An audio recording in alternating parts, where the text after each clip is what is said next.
Hi, this is Alex from phpacademy.org and we're back with the second part of this tutorial for New Boston in detecting the user's browser.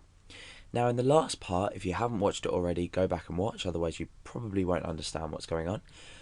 In the last part of the tutorial, we used the getBrowser function and we updated a specific file in our PHP .ini file. We referenced a file that's going to allow us to use this properly.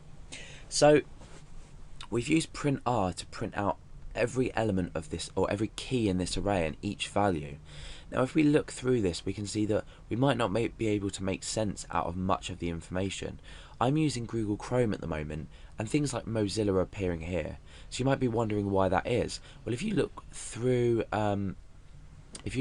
the each key, you can see that we've got this key here called browser, and that is equal to the value of Chrome. So then we've got platform, WinVista after that, blah blah blah. So Chrome seems to be the only correct and sort of direct piece of information that we've got. We've just got Chrome there, we've got nothing else. So therefore this is a really great key where we can extract the value and use this information to detect the user's browser. So by the end of this tutorial, I'm going to have created a program that's going to echo out to the user what their browser is. Or we could probably modify it and say you need to use Google Chrome, for example, if they're not using a browser which is Chrome. Okay, so we've got this information here, so we know that the key is browser. This is obviously an associative array, so what we can do is we can come in here and we can echo out browser. Remember, for arrays we use our square brackets, and we can just echo out the key browser. So now let's preview this in Chrome and see what happens. You can see it's just extracted that information. Now this is all the information that we're going to need. Let's go and test this in other browsers. So I'm going to test it in Firefox and I'm going to test it in Internet Explorer. So I'm going to copy the URL and come into Firefox first of all, and I'm just going to paste that in there. Okay, so now we've got the value Firefox, so it's successfully detected this browser as Firefox. Let's go ahead and open Internet Explorer and do the same. And you can see that it's IE, which is obviously short for Internet Explorer. Okay, so let's take these away and bring back Chrome. Right, so what we want to do now is we've grabbed this information. Now what we want to do is we want to detect the user's browser in terms of telling them that if they're not using Chrome, that they should do.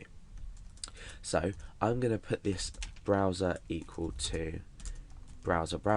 So this might look a bit confusing, but what I'm in fact doing is replacing this variable, but taking the value of this from this. We're not going to need any more information from this. So what we're doing is we're restoring the information in here. So we can still come down and echo out browser. It will do exactly the same thing. There we go. So back to our text editor, and we're going to create an if statement. Now I'm going to say if browser doesn't equal Chrome, then do something. Now the problem with this is we're using a capital C usually, but what we want to do is we want to ensure that we put everything to lowercase. So I'm going to say str to lower. So we've converted Chrome to lowercase. Let's just kill the page there, and we can echo browser. You can see I've now converted this from Chrome to Chrome lowercase. So now we can perform an appropriate check on this. So it's if browser doesn't equal Chrome, echo you're not using Google Chrome. Please do. So let's just escape this character because I'm using an inverted comma there, or rather a single quotation mark. Let's go back now and refresh. Now nothing's happened. Why is this? Because we're using Chrome. What happens now if we go back into Firefox and refresh?